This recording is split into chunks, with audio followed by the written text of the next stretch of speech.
وعلى آله وصحبه أجمعين. سبحان الله سبحان من جعل خزائن الملك والنور سبحان من إذا أراد شيئا أن يقول له كن فيكون يا مخرج خرج يا مخرج خرج يا مخرج خرج بلا وغير والعجل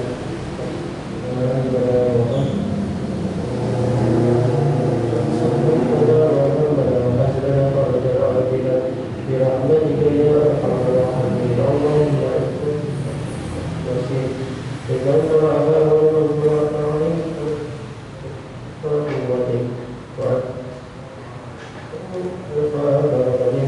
وألف سلامة وألف حمية وسلم على لسان نبينا محمد صلى الله عليه وسلم المؤمنة عنه بصحبه الخير الداعي والشافع تفعل أن كل غدر يا قاضي الحاجات ويا نافع البريات اقض حاجاتنا اقض حاجاتنا اقض حاجاتنا ويا إله الأولين ويا إله الآخرين ويا خير ناصرين ويا من أنزل عليه رب العالمين ببركة سورة ياسين اللهم اشفنا بالشفاء ودواءنا بدوائك شفاء عاجلا كاملا بحقك الأولاد ونبيك الكريم وبحق سورة ياسين صلى الله عليه وسلم كما وعلى والحمد لله رب العالمين.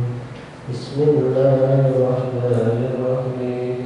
اللهم ألهمني علما أفقه به عوالمك ونواهيك وارزقني فهما على نوره كي أناجيك برحمتك يا أرحم الراحمين.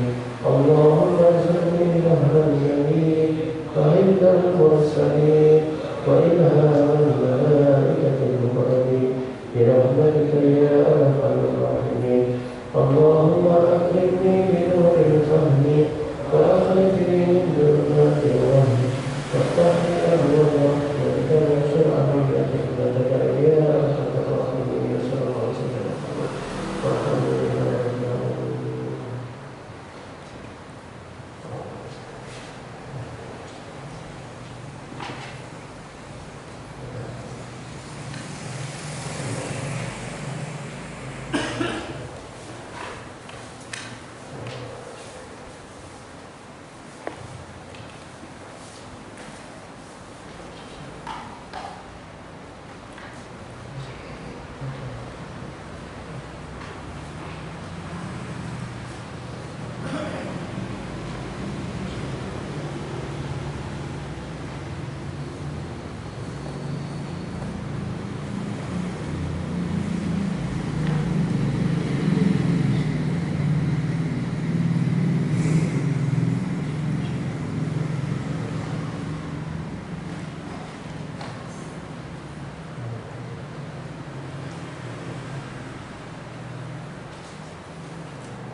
Assalamualaikum warahmatullahi wabarakatuh.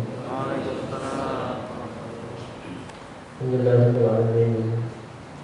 Alhamdulillahilladzi mala'atu bi'awliyaihi bima'anati wa khasa'ahum bisyuhuri a'zamati wa hayya asrarahum bihamdi a'zami ma'rifati. Allahumma salli ala sayyidina Muhammadin نبيك صلى الله عليه عبدك ونبيك ورسولك النبي الأمي وعلى آله وصحبه وسلم تسليما بقدر عظمة ذاتك في كل وقت وحين. أما بعد. Alhamdulillah, para jamaah, para hadirin hadirat, pelajaran kita kenalkan sampai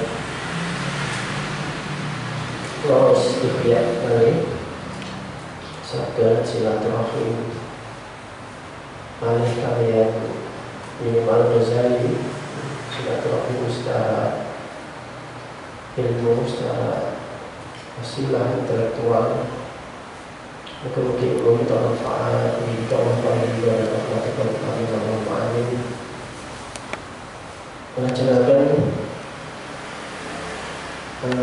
halaman 196 ya, di baris keempat.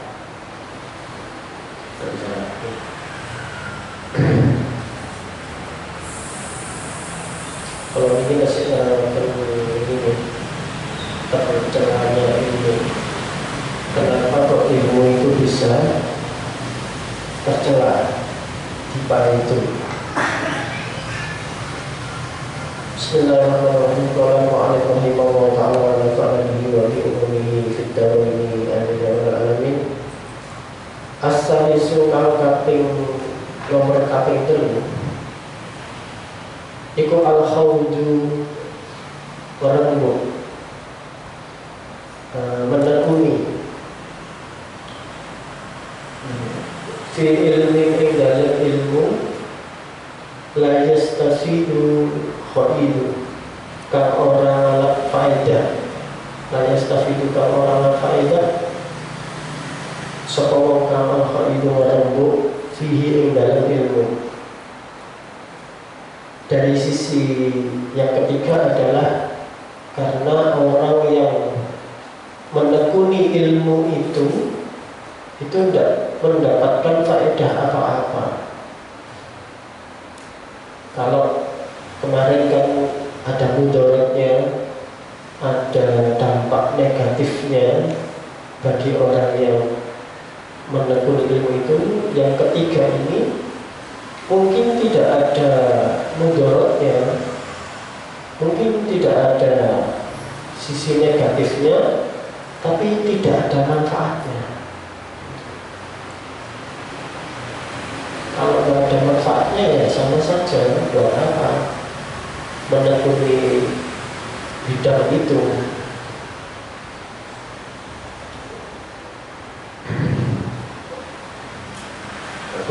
Ini faedah ilmu ing dalem faedah ilmu nggih ing dalem faedah ilmu niku bahwa pokok utawi ilmu nujum iku madmumun dan itu fi haqqihi ing dalem haqqi fa'fari di dalam menyelaminya, menekuninya. Kata'allumi kaya ngameruhi, mempelajari daki kil ulumi lembut-lembute pira-pira ilmu qabla jaliliha ing dalem sadurunge pertelane ulum. Mempelajari apa itu sisi lembutnya dapat dakikil ulum qabla jaliliha, mempelajari sisi rahasia dari sebelum dari yang lahir ya, misalnya mempelajari yang lembut sebelum qabla jaliliha, sebelum yang kasar misalnya, maknanya wa khafi hal samari rahasianya qabla jaliliha sadurunge pertelane ulum. Mempelajari yang sifatnya batin sebelum dia mempelajari yang sifatnya lahir. Itu juga nggak ada ininya, nggak akhirnya paham, malah bahaya. Wakal bahsi lan koyo membahas, membicarakan anil asrori saking piro-piro sir rahasia al ilahiyati kang bangsa ilahiyah, rahasiane pangeran. Ittatul ul falasifah karena ningali sapa wong al falasifah kan ahli filsafat. Dia ingin mempelajari apa ini hal-hal yang sifatnya asroril ilahiyah karena pengen niru-niru atau mencontoh para filosof. Wal mutakallimuna lan ahli ilmu kalam, ahli usuluddin ilahiyah marang asroril ilahiyah. Walam yastaqilu lan ora deweni apa falasifalan mutakalim biha kelawan asrul ilahiyah. Walam yastaqilla biha lan ora deweni kelawan ilmu asrul ilahiyah. Wa bil wukufi lan kelawan ningali ala ingatase turki ba'diha dalane ba'diha setengah asroni ilahiyah ilal anbiya'u angin sapa pira-pira nabi wal awliya ilan pira-pira wali-wali ini Gusti Allah.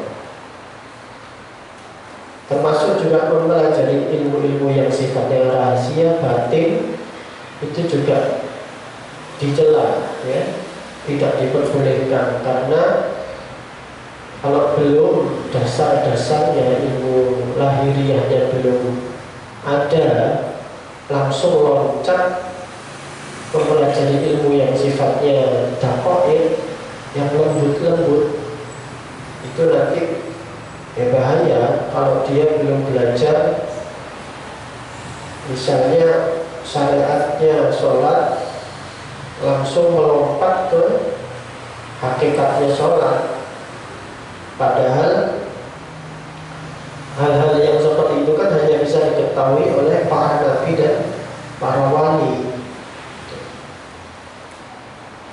Sedangkan para filosof dan ahli kalam itu ada perangkat keilmuan yang mendukung mereka untuk bisa sedikit-sedikit, ya, menjelaskan apa itu tentang ketuhanan. Nah, kalau untuk orang awam yang tidak punya dasar seperangkat ilmu yang mumpuni, tentu sangat berbahaya kalau belajar itu langsung melompat, ya. Masa sebelum beres apa ini ilmu fikihnya tentang syarat sahnya wudhu dan sholat sudah langsung lompat pada hakikatul sholat, itu kan pasti batal nanti sholatnya karena syarat dan rukunnya saja dia masih tidak tahu, masih harus banyak belajar. Maka kalau di hikam itu kan disampaikan keinginan atau hasrat kita untuk mengetahui hal-hal yang sifatnya rahasia ilahi, yang lembut-lembut itu, yang goib-goib tentang sifat-sifat ketuhanan Allah itu kadang-kadang itu dorongan dari nafsu kita, karena nafsu ini capek, jenuh ketika belajar tentang syariat, tentang kaifiyahnya ilmu lahiriah, sehingga dia cari pelarian, seolah-olah ingin belajar hakikat, ya, ilmu hakikat. Ini kan berbahaya, padahal ternyata itu adalah nafsu yang tersembunyi yang harus diwaspadai. Maka kata Syekh Ibnu Athaillah As-Sakandari, lebih baik kamu mempelajari, menyelidiki aib-aib dirimu sendiri, bahwa hati kita itu kotor, ya, akhlak kita ini masih belum sepenuhnya bagus, kita ini kadang-kadang masih ria, masih ujub. Lebih baik mempelajari itu, menyelidiki itu, membagus menghapuskan itu daripada harus berharap bisa tahu tentang hal-hal yang sifatnya hakiki, hakikat. Itu bisa bahaya. Fayajibu mongko wajib apa kafun nasi nyegah ing menungso anil bahsi saking membahas, membicarakan anha saking asroril ilahiyah. Maka mengingat ya, pada orang-orang yang memang belum, istilahnya masih awam tentang agama, untuk jangan langsung melompat pada hal seperti itu. Ini juga tidak ada faedahnya, karena dia masih harus belajar tentang syariatnya dulu. Waradduhum lan bali'akan kembaliake orang ing nas ing manungsa ila ma nataqa bihi, ila marang-marang kang nataqa ngucapake bihi kelawan ing asrarilahnya apa asya'u yang menika syarak.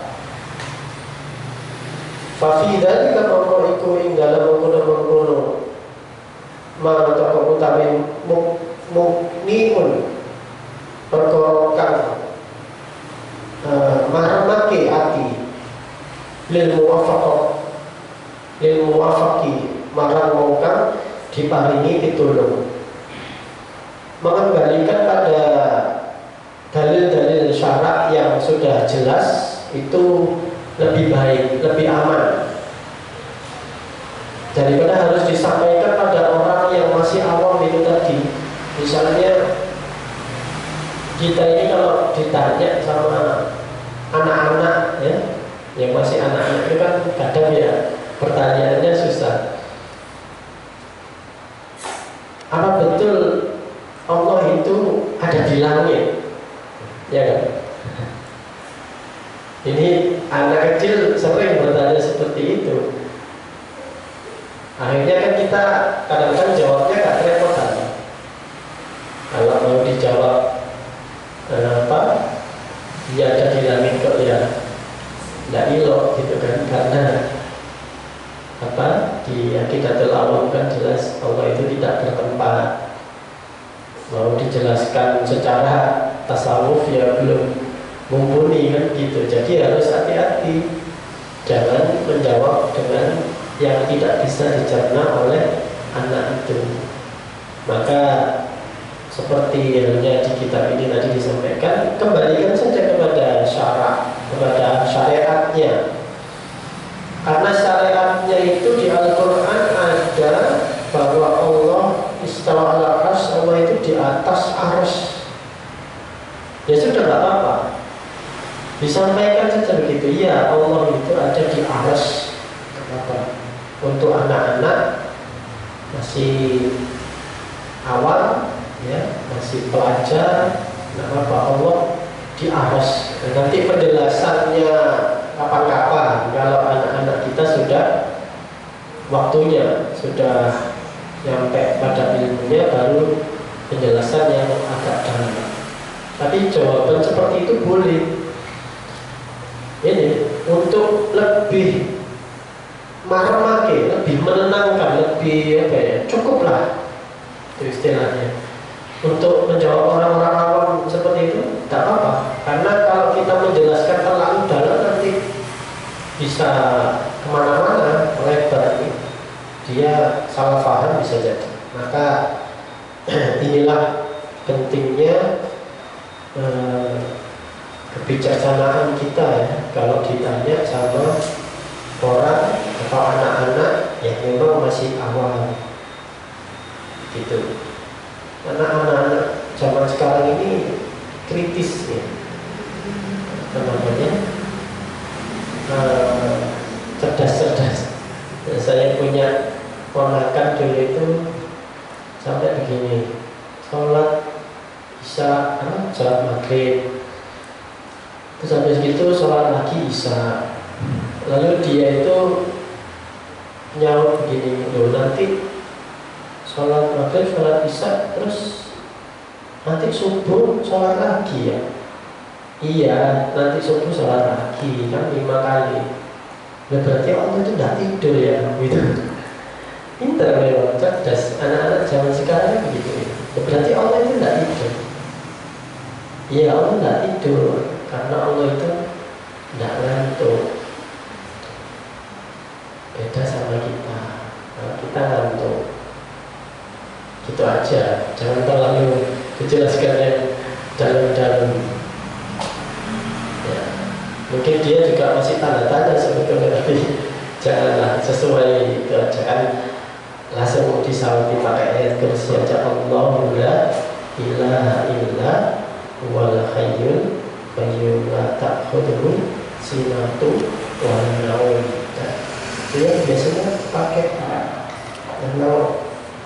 itu sama juga kalau di orang-orang awam yang baru belajar agama itu biasanya tingkat kehausan spiritual itu lagi menggebu-gebu, lagi tinggi-tingginya, lalu seolah-olah ingin belajar banyak hal agama, padahal kita belajar itu harus ada step by stepnya, ada tahapannya, pelan-pelan. Ngaji itu nggak bisa langsung jadi ahli agama, yang nggak bisa. Mempelajari ilmu selain agama saja butuh waktu, butuh butuh pendalaman, apalagi perkara agama yang notabene-nya unlimited ini ilmunya. Bismillahirrahmanirrahim. Bahkan mongko utawi pirang-pirang min syahsin bayani awaan atau orang khodo fil ulumi iku khodo seluruh fil ulumi apa sasi ing dalam pira-pira ilmu wasadara lan dadi melarati biha apa sasi ing sebab ilmu iku walau lan lamun ora yakun jero-jero akeh apa ing ilmu fiha saksi ing dalam ulum. Betapa banyak orang yang menekuni ilmu justru dia mendapat mudaratnya. Lakana haluhu mongko yakti ono apa tingkai haluhu tingkai saksi iku ahsana luwih bagus fitini ing dalam agama mimma ketimbang saking sono nopo niki barang kang dadi ilahi marang ma wala yungkaru lan ora bisa diingkari kaumu apa anane ilmu kaumu apa anane al ilmi apa ilmu iku doron memudoroti melarati liwat dinasi marang setengahnya manusia. Karena ada ilmu yang justru membuat manusia itu mendapat mudarat, ya seperti ilmu sihir itu yang pernah sebelumnya dibahas, justru itu membawa mudarat buat dia. Kama yang durulah mukoyok yang to mengarati Allahmu apa daging atau iri manuk wa anwa'u lan pira-pira warnane ala halawai pira-pira manisan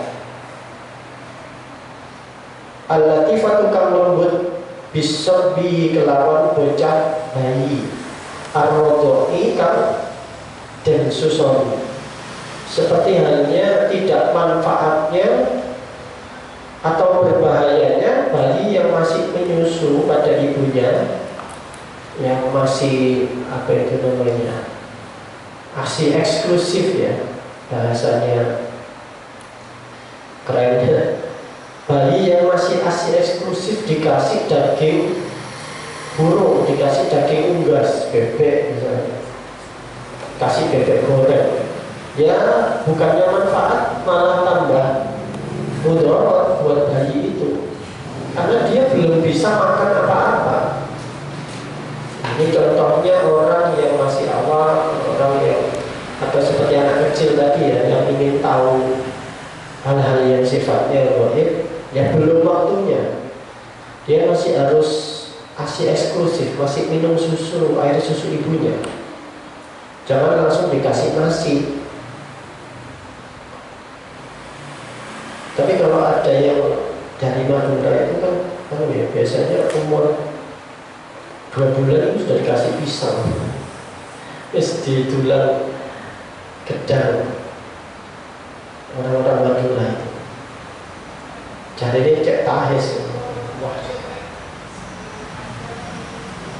baru balik kira-kira utawi baru balik kira-kira saksi utawi cuci-cuci yang fa'uhu iku yang fa'uhu manfaati yang saksi al-jahlu apa bodoh dibadil umuri kelawan sebagian pira-pira urusan.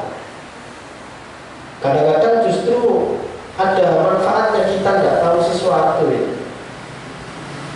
Kalau tahu malah tidak bagus. Misalnya kita ini tidak tahu tentang apa ya, perkelenian tentang kelenik, misalnya dunia jin, dunia alam goib. Itu kan kita nggak ahli dalam hal itu ya. Yang manfaatnya apa? Yang penting kan mengimani hal goib itu ada gitu aja. Tapi kalau sampai jelimet menekuni apa ini kayak Ki Joko Bodo gitu ya, akhirnya yang tobat kan tahu bahwa ya nggak ada manfaatnya, sehingga kita bodoh dalam hal itu, tidak tahu dalam fan atau ilmu itu nggak masalah, justru manfaat kita nggak tahu itu. Kalau kita tahu hal seperti itu malah ya jadi dukun juga, akhirnya malah sholatnya terbengkelai, ya, ngajinya tidak mau ngaji, keliling metu-metu hutan, gua, dolek barang, cara gitu ya. Kan nggak ada manfaatnya. Justru karena kita nggak tahu hal seperti itu manfaat. Atau misalnya kita nggak tahu tentang apa ya, hal-hal yang membuat kita itu bisa terjerumus pada maksiat misalnya. Nggak tahu tentang dunia hiburan malam, nggak tahu apa itu bar, apa itu diskotik, nggak tahu. Tapi justru karena kita nggak tahu hal seperti itu, kita nggak pernah memikirkan, akhirnya ya manfaat. Kita jadi nggak pengen tahu, juga nggak terjerumus ke sana. Kata sebagian ulama, kalau kita ingin lepas dari maksiat itu, caranya adalah salah satu kiatnya, tipsnya adalah jangan dipikirkan maksiat itu. Jangan sampai maksiat itu terlintas di pikiran kita. Insya Allah kita bisa terlepas dari maksiat itu. Misalnya orang kebiasaan minum-minuman keras misalnya, ya sulit sekali, apalagi lingkungannya begitu. Dia harus lepas dari lingkungannya. Dan bagaimana caranya minuman itu harus tidak terlintas di pikirannya. Gimana benar? Atau zina dan sebagainya. Jadi jangan sampai dipikirkan, jangan sampai terlintas di pikiran. Makanya tidak tahu pada hal tertentu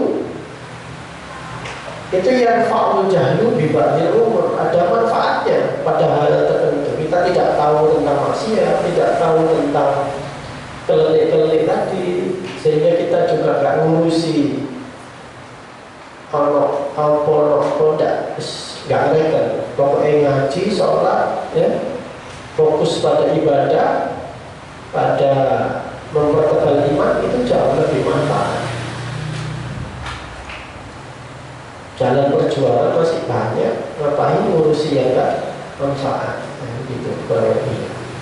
Bismillahirrahmanirrahim. Falaqad hukiya maqayati teman-teman yang cerita lagi hikayat anna ba'dan nasi apa setune ba'da setengah bila-bila nasi menungso iku saka wadul ila tabibi marang dokter tabib. Amma imraatihi ing gabuke angge mandul imraatihi gabuke imraatihi bojone. Ada orang yang konsultasi pada dokter tentang istrinya yang mandul. Wa annaha lan satuhune imraati ikulat talidu orang bisa mana sapa imraat. Istrinya tidak bisa hamil mandul.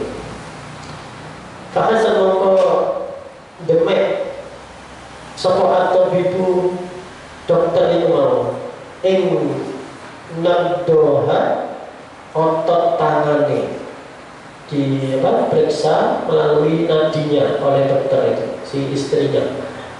Waqala lan dawuh sapa dokter la hajata ora ono kebutuhan, la hajata lagi kebutuhan iku maujud marang sira, tidak ada artinya, jadi tidak ada efeknya. Ila dawai marang tambanani, tambah ditambah itu nggak efek. Mau diobati apanya setelah diperiksa. Al-wiladati duweni anak, marang tambani supaya duweni anak. Fa innaki mongko setuhune sira emo wedok ibu istrinya si suami itu. Fa innaki satamutina iku bakal mati, segera mati ya. Kamu segera akan mati. Ila arba'ina yauman marang 40 apa dina. Tidak ada gunanya saya obati kata dokternya, karena dalam 40 hari lagi kamu itu akan mati. Nah, ini vonis dokter. Waqad dalla maka teman-teman nuduhake menunjukkan enam itu apa kedutane tangan denyut nadinya alaihi ing atase maut. Fastash'ara mongko krasa almar atau sapa wadon iku al khaufa wedi al azima kang gede. Dijelaskan bahwa dari ototnya ini, berat nadinya ini sudah, kamu itu sudah 40 hari lagi akan mati. Ya apa ya, kalau divonis meninggal itu pasti ya seperti dunia sudah khatam. Watana rosolan serat alihah ing atase mar'ah aisyura apa uripe mar'ah menjadi susah ya.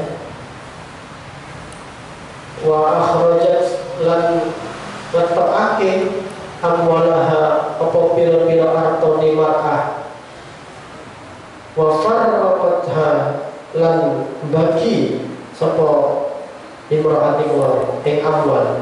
Wa ausat lan berwasiat sapa imra'at wa bakiyat lan tetep sapa imra'at la takulu hale ora mangan sapa imra'at. Jadi hartanya langsung dibagikan, disodakohkan ya, ke masjid, ke musola, ke orang-orang miskin, dan diwasiatkan dan sebagainya. La takulan enggak gelemangan, wala tasrobulan orang ngombe sapa imra'at, gak gelemangan, gak ngombe. Dan wis divonis mati, sekali enak sembarang. Hatta kodas hingga rampung al-muddatu apa mangsa sampai waktunya itu habis. Falan tamut mongko orang mati sapa imra'at. Sudah 40 hari seperti vonis dokternya, ternyata dia tidak mati. Falan tamut faja'a zawjuha mongko teko nekani sapa zawjuha bojone imra'at ila tabibi marang dokter. Wa qala lahu matur sapa zaujat marang tabib, lam tamut, orang mati bojoku. Berarti bojone berharap sing wedok mah nggih mboten.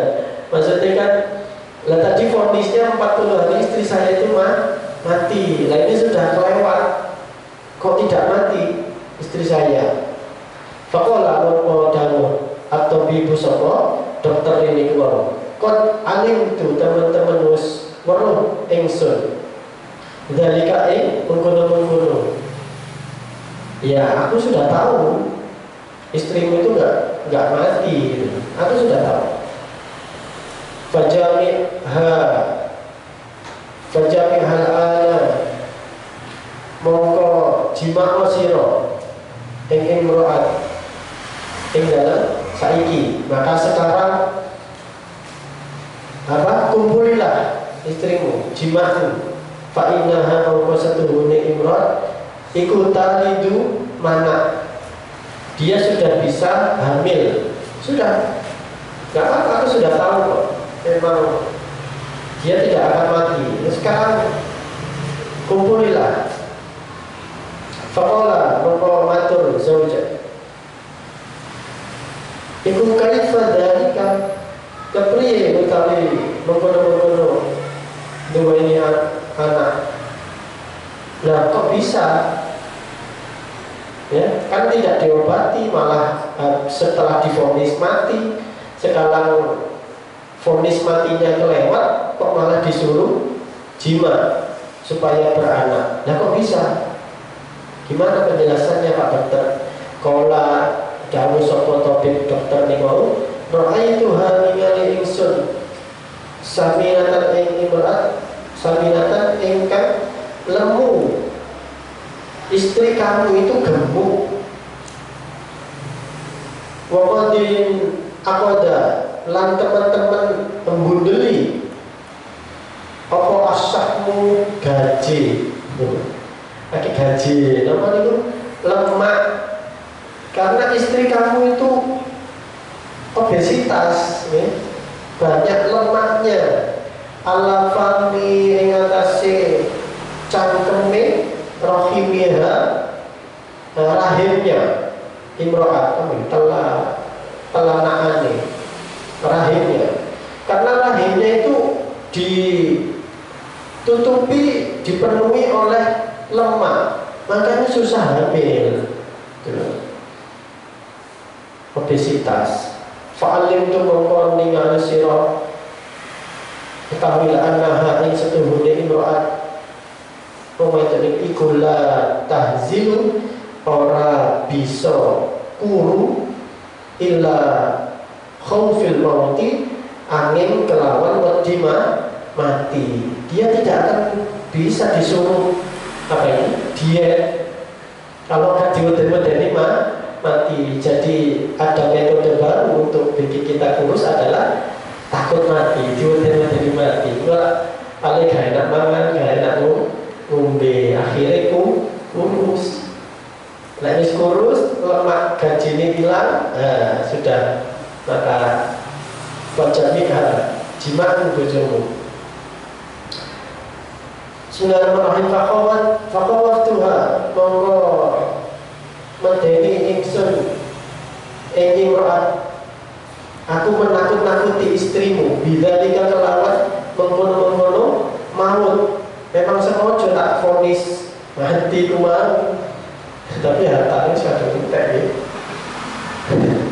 Hatta hazalat sehingga kuru sapa imro'at wa zalal mani' lan ilang opo mani penghalang. Apa itu? Perkara kang nyegah ya, mani itu penghalang. Yang istilahnya sing nyegah. Wilal wiladati kang saking babaran yang sudah tidak ada yang menghalangi untuk bisa hamil. Wilal wiladah. Mau fahada mau utawi iki yunabbihuka mendapat ngilangake anastishari khatori ing sira ing atase nubrih meruhake kuatir kepada kekhawatiran ba'dil ulumi setengah pira-pira ilmu. Bahkan dalam kasus ini memberikan rasa khawatir, memberikan rasa ketakutan, itu adalah sebagian dari ilmu. Jadi trik ya, dari dokter itu bukan niat ngeprank. Bahasa Arab ini kan ngeprank, enggak ngeprank ini bagian dari pengobatannya. Memang diweden-wedeni mati ning wae. Inilah salah satu hal yang ternyata membuat kita takut pun kadang-kadang bisa manfaat kalau kita itu atau bertemu dengan orang yang tepat, yang memang ahlinya. Wa yufhimuka awih faham ing sira makna apa arti kauli sallallahu alaihi wasallam dawuhipun kanjeng Nabi sallallahu alaihi wasallam na'udzubillahi min ilmin la yanfa. Ini kan terkenal di doa na'udzubillahi min ilmin la yanfa.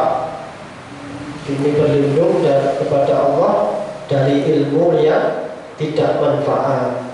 Wa qalbi la yakhsha wala du'a'i la yusma, dan seterusnya. Ini ada 4 itu. Jadi kita ini berlindung dari ilmu yang tidak manfaat, karena bermacam-macam ilmu ini fangnya ya, jurusan-jurusannya, dan semua harus disesuaikan dengan kebutuhan, kemaslahatan yang ada pada masa itu.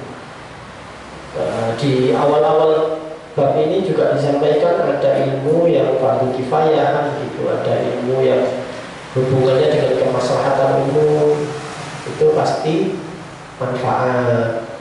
Misalnya ilmu selain kedokteran, waktu itu disampaikan ada ilmu pertanian, karena pertanian ini masalah kebutuhan pangan ya. Kalau zaman sekarang ya ada ilmu misalnya yang baru ya, energi ya, tentang biosolar dan sebagainya, itu kan tentang energi pengolahan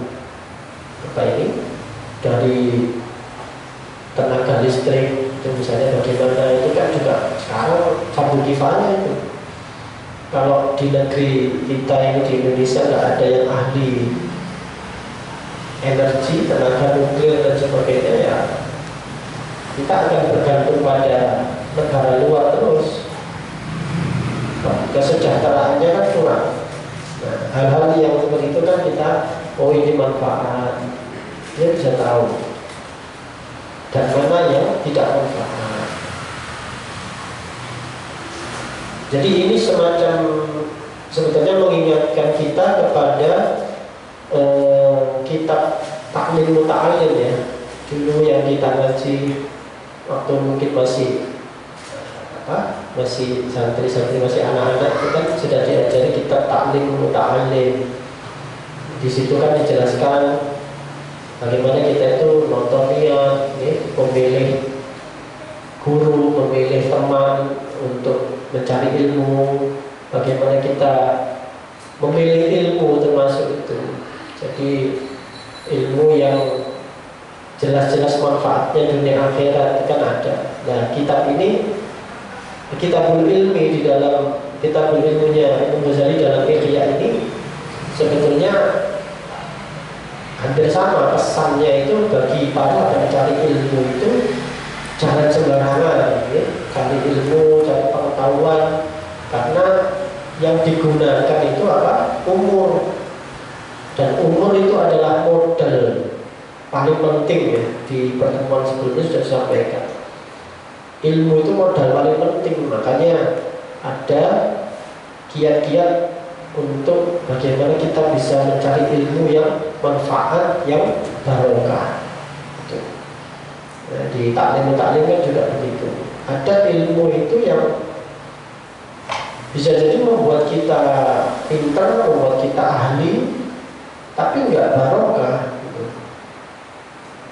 Kenapa? Ya macam-macam, karena kita nggak taklim sama guru misalnya gitu, pindah-pindah tempat, habis belajar dari sini pindah lagi itu nggak barokah itu.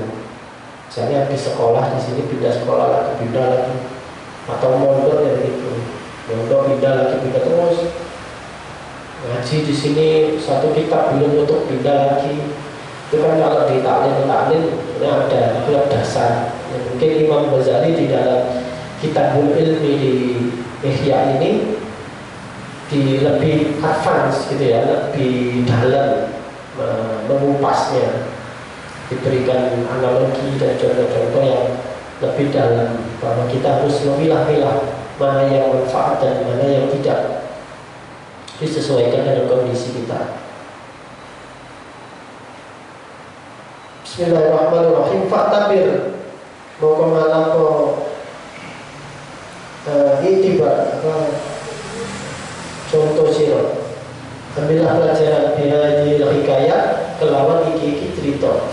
Wala takun lan ojo ono siro iku bahasan wong kang akeh membicarakan an ulumin saking pira-pira ilmu kang maha yang tercela. Asya'u in ulum apa syarat. Jangan sampai kita membahas atau menekuni ilmu-ilmu yang dicela oleh syarat. Wa zajara anha lan nyegah syarat saking ulumi, wa lazimilan netep ora sira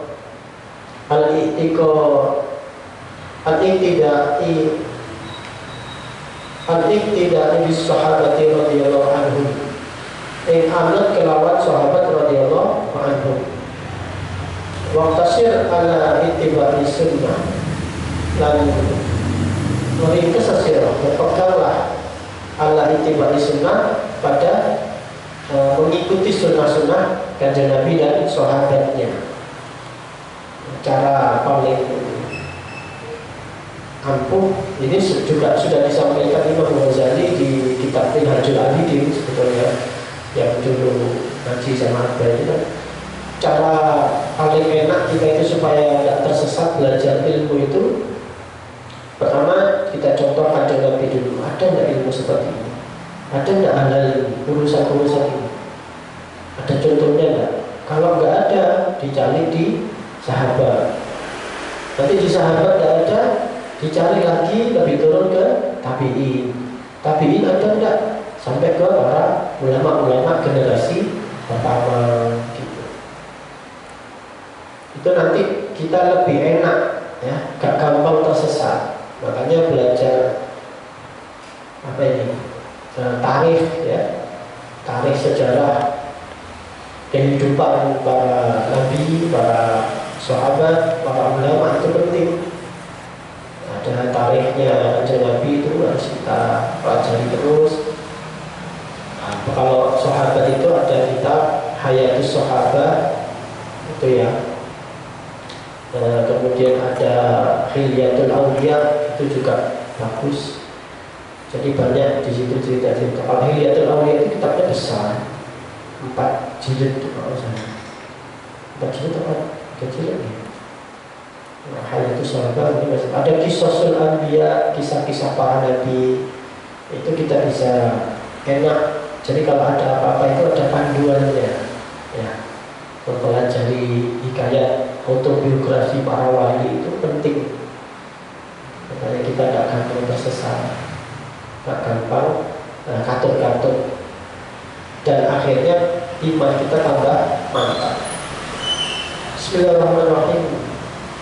Fasalamatu moko utawi selamat fil ittibai iku fil ittibai tetap ing dalem anut wal khataru lan utawi kuwatir fil bahsi iku tetap ing dalem bicara membahas anil asyai saking pira-pira perkara wal tiklali lan deweni, sehingga kita akan khawatir, waspada pada hal-hal yang sifatnya itu nyempal ya, menyendiri. Kok aneh, gak pernah ada di cerita-cerita Nabi dulu, gak ada. Ini di para sahabat, para tabiin kok gak ada model-modelnya ilmu-ilmu seperti ini. Kita gak jadi ya, selamat masalah. Wala tuksiran ojo ngakeh-ngakeh sira alla jajaing bangga madomi biro ikan lawan penemu sira wa makulika lan angan-angan sira wa dalilika lan dalil-dalil sira wa burhanika lan tegese dalil apa ini burhani keterangan sira wa dalilika lan argumentasi dalil-dalil burhani keterangan sira penjelasan sira wa za'nika lan penyono sira. Ini abhasu anil asya'i setuhune ingsun iku bicara ingsun saking pira-pira perkara di'rifaha supaya entoro ingsun asya' alamahi alaihi ing atase barang kang utawi asya' itu alaihi tetap ing atase ma.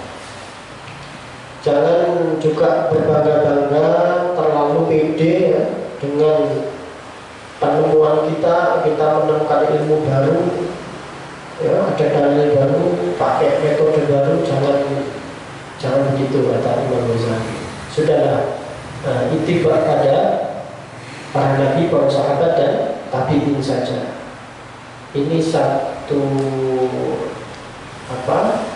tips dari Imam Ghazali supaya kita ini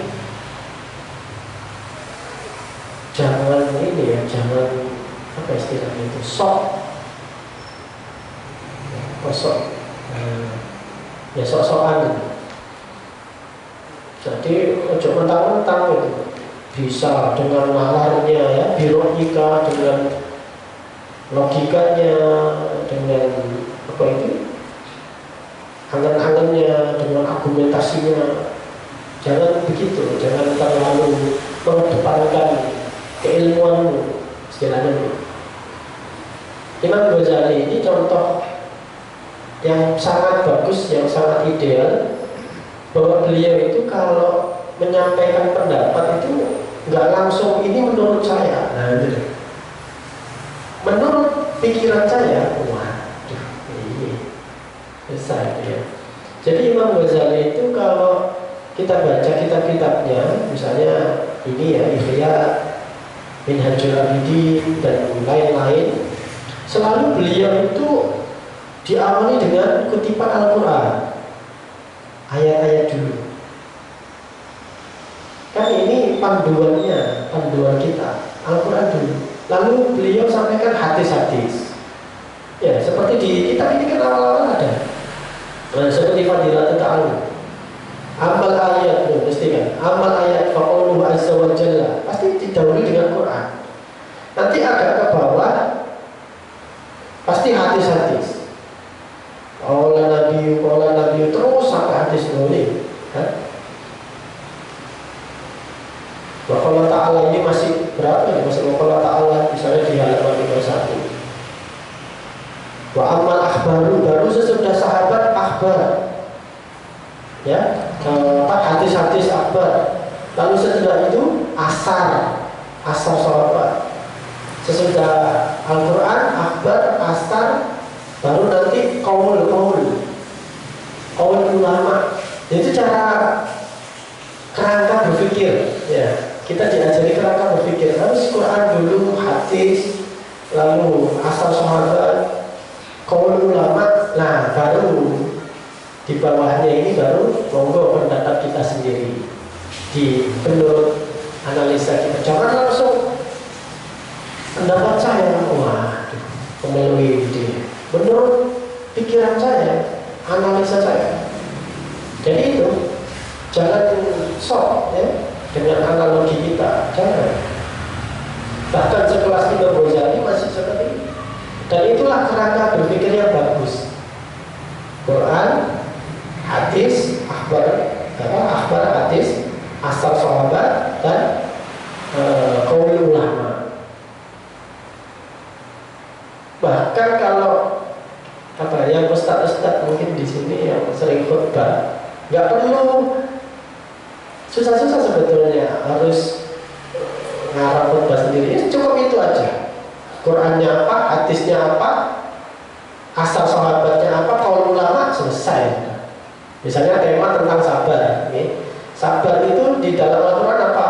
Kutip sabar. Lalu hadis, Kanjeng Nabi dahulu tentang sabar itu apa? Hadis. Bawahnya asal sahabat berbicara pendapat tentang sabar itu apa? Sampaikan. Lalu terakhir qaul ulama, dari Syekh Abdul Qadir Jailani, Imam Ghazali, pendapat tentang sabar, itu udah bagus. Gak perlu harus pikirannya sendiri, belum tentu benar gitu. Banyak ngapun maksudnya. Ya, maksudnya Imam Ghazali aja selevel Imam Ghazali itu tawaduknya kayak begitu. Selalu didahului Quran, baru terakhir sampaikan hikayat-hikayat, baru sedikit nanti analisa beliau, pendapat beliau. Itu juga menunjukkan tawadukannya kita, ya, tawaduknya kita. Jangan meneliti tentang profesor misalnya gitu. Maksud pendapat saya, temuan saya, wah. Nah, makanya kalau yang pernah ikut Basil Masailnya NU, misalnya di konferensi atau di utama itu enggak karena jarang anggota Basil Masail itu pendapat saya itu jarang sekali. Pasti kutipan-kutipan yang sudah ada, ya, karena kutipan-kutipan itu sudah apa ya, bahasa kasar itu mukek-mukek, terus mudah-mudah aman menggali hukum usul fikihnya dari pendapatnya ulama yang sudah jadi gak nutup ya. Makanya Basil Masail itu kadang-kadang sebetulnya tidak memutuskan atau mengkiaskan hal baru, tapi apa istilahnya itu ya, hanya sudah ada ijma atau keputusan pendapat dari ulama salaf itu lalu dikutip cocok dengan kondisi sekarang, bukan sesuatu yang benar-benar ijtihad baru. Itu tidak, jarang sekali, karena sudah menggali dari kitab-kitab kuno itu sudah banyak. Perdebatannya itu adalah bukan perdebatan pendapat pribadinya, tapi yang satu mengutip qaul ulama A, satunya mengutip qaul ulama B, satunya lagi C. Nah, ini kuat yang mana gitu loh. Bukan pendapat pribadinya, bukan. Itu kalau kita ikut Basil Masail, pernah ikut, bagus, wah menarik, bisa nambah ilmu. Kadang mungkin ya untuk kata itu, tapi menarik sekali ya. Ya Allah, kadang-kadang kalau sudah deadlock gitu kan, sampai udah break salat dulu, terus berdoa bersama jamaah bareng, nanti baru ngopi-ngopi sedikit teh, mulai lagi diskusinya. Makanya dulu ada cerita siapa ini, Kiai Mahfuz Ali, Mbah Mahfuz Ali Lirboyo itu berdebat dengan Kiai Ibrahim Hussein di Basul Masail waktu itu di Jawa Barat atau di mana. Itu dua kiai ini sama-sama kuat dalilnya Basul Masail, sama-sama kuat, sama-sama dan sama-sama teguh memegang prinsip. Waktu itu bahasa apa ya? Sampai akhirnya